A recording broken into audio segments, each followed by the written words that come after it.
we appreciate your time and effort to come here and be with us. You know, this museum has been open since 1978, and it's just, you know, came to an end, we say. But special thanks to Dr. Bruner and, you know, the staffs that are keeping this museum alive. And yeah. So I just like to share like a short history about this museum. So the Museum of Natural History at BYU-Hawaii was established in 1978 by Dr. Phillip Bruner. Even though it has been longer than I existed, I have seen Dr. Bruner put his heart and soul to his work. And also Hinano. Is Hinano here? Hinano is Dr. Bruner's daughter, and she painted this whole thing. Yeah, so this museum is truly a gem here in Hawaii, and it's the only natural museum that we have in Oahu. And over the years, the museum has had thousands of visitors, not only the students who attended BYU-Hawaii, but also the public and private school students of all ages, families, community members, and tourists. So last week we had a group of 300 kids coming in here, and we had a blast.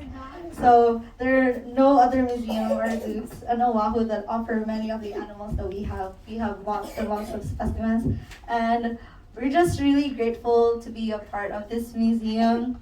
And truly, it's yeah, we really appreciate you guys coming in here because it means a lot to us. To them.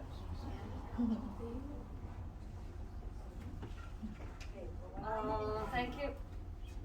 Yeah. Also, thank you so much for everyone coming here. Even though I didn't really work a long time here, but everyone really. A month, right?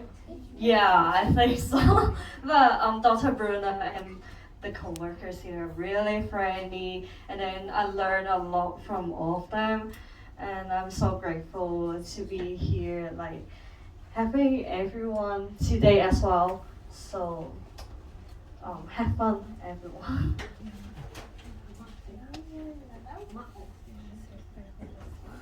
All right, well, we wanted to just share our appreciation for Dr. Bruner. Come over here.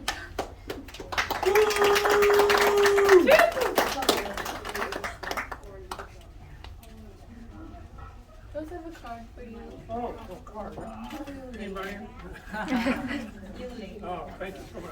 I have seen all of the work and effort that Dr. Bruner puts into this. His eyes light up and he just gets so happy whenever he tells kids about this place and gets to give tours. We have loved having him here for the last 45 years with this museum, even though I know I haven't been here that long.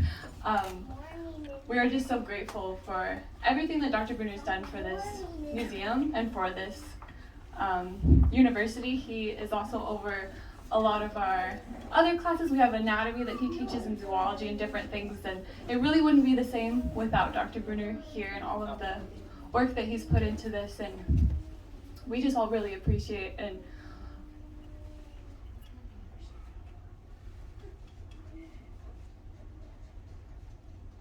yeah, just wanted you to know that we really appreciate you. Sorry. This has become like a second home, I think, for a lot of us. And yeah, we just really love and appreciate this place, and we would love if we could maybe keep a space for it here on this campus, and that's what we're petitioning here today. Obviously, we can't keep this building, but the heart of it is this collection and this legacy that Dr. Bruner's built over the last 45 years, and it deserves to be protected and to continue to be shared. A lot of the international students, like my coworkers, and a lot of the students around the area, Laie, Ko'ula, all of Oahu, all of the elementary students and scout groups and different church groups and people that have come through over the last 45 years, it's the only place you can see a lot of these Alaskan animals and have so many opportunities for research. I have reached out to people that used to work here, and they said that they were able to get the careers and the different connections that they had because of the influence of working here and working with Dr. Bruner and the opportunities he provided for them. And yeah, we just wanted to celebrate that today. And now we're going to give Dr. Bruner a chance to go ahead and say anything he wants to say and educate us about this special place. How are you doing? Just How are you? yeah, just Oh, just go. Keep down. yeah. Right. And then real close. Oh. I don't know why I'm laughing. It's not a laughing matter, this situation. I was just told, get rid of it. That was what I was told. Get rid of everything. Well, I argued, why don't we just put it in something and we can build something or have something built. No, just get rid of it. It's not something, if you look around you here, in the back there's all those metal cases you can just get rid of. That bear I'm looking at right there is a federally permitted specimen to us. You can't get rid of that unless you want to fight the federal government about it. You can't sell that or that kind of stuff. So when I was first told about this, they just dropped it like a bomb on me, Never trying before to tell me, oh, we have some other plans, just to get rid of it. And sooner because they're going to bulldoze the whole area. I made the comment that, okay, bulldoze all those classrooms, where the heck are you going to teach students for the next, you don't build 1 billion students in a year. It's going to take a long time. Just get rid of it, that's what I basically kept hearing. And so what we have decided to do, because we have to do it, is I'm not getting rid of it in the sense that we're throwing this stuff away. You cannot throw these things away. They're permitted and they're valuable. So we have been in contact with the Bean Museum at Provo. And they have facilities and they're interested in maybe some of what we got. We don't know, they don't really know. And so we're going to go up there and talk to them a bit. And then I went to LSU, Louisiana State University, for graduate school. So I know they have a very impressive museum, research museum, really big museum. And they want a lot of the research collections. So there's a competition right now between LSU and the Bean Museum. And so I anticipate that something will go to some and some to the other. Because I told them, we're not going to throw this away. You cannot throw these things away. These things around the dome up here were donated by people to us directly. Most recently, these ones started here and going all the way around. There's 8 of them there, just donated to us. And with the expectation that we would take care of them, that people could come and see them,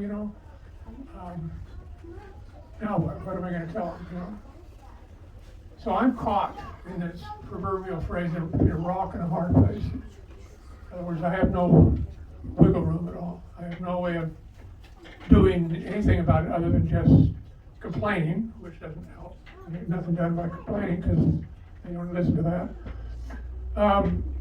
So the next best thing I can do is to make sure that we don't end up having to throw things away because we can't move it. That would be the tragedy, So we need to figure out right away how to move it. So I'm grateful that we do have you folks here and many that have come through. Grateful that you'll be able to see things that you would never see in your lifetime, ever. Certainly as close as that bear. Some of you have been on the mainland or seen them in a zoo or something maybe, or seen them on TV or whatever.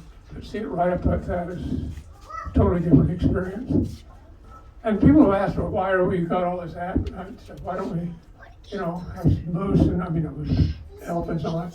We don't have access to that, and you can see that in the zoo. You cannot see any of this stuff in a zoo.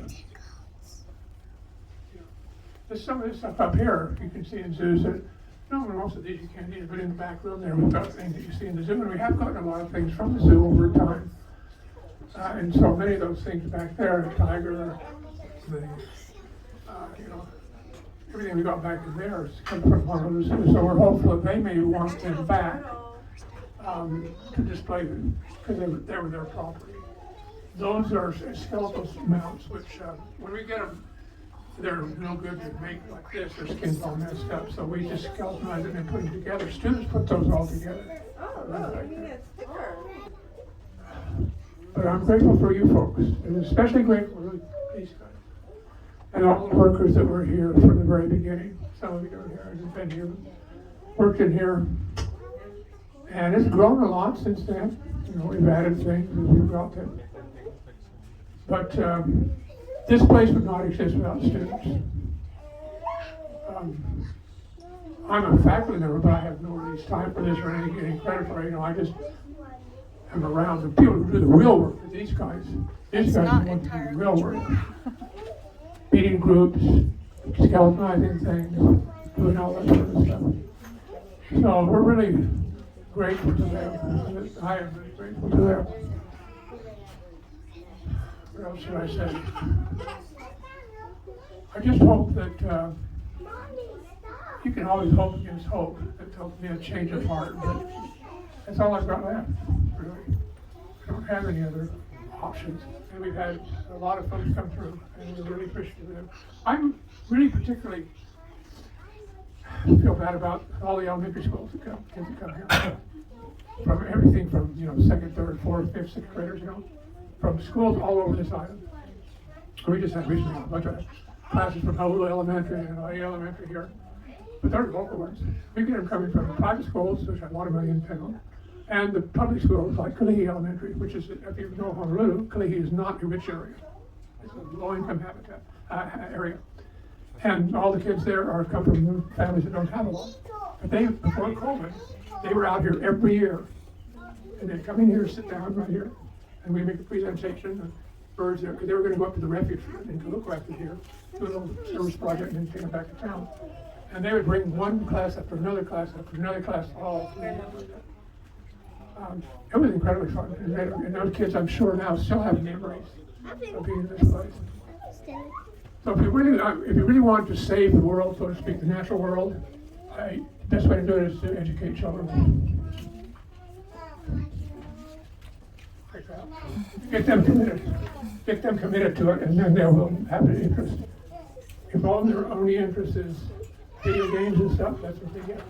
But if you can get them interested in something else like this, you know, animals and life, and change them, their minds and their hearts. So again, I'm grateful for you folks coming today. I hope that we can get some better news, but it's just hope. But what we are, at the very least, what we're going to do is make sure that these animals, these things that we have here, are not going to some dump. That will not happen. If I have to stand in front of the truck to try to take them, I will do so. That's not going to happen.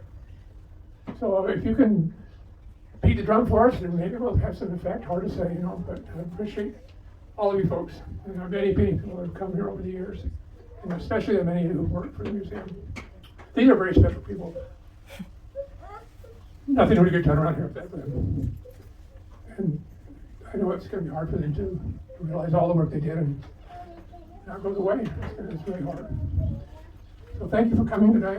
We're not done yet. We got till, they said they're going to start bulldozing in June. So we've got to get our action together to move it right on. Okay, well, thank you again. I'm going to ramble around a little bit. Thank you.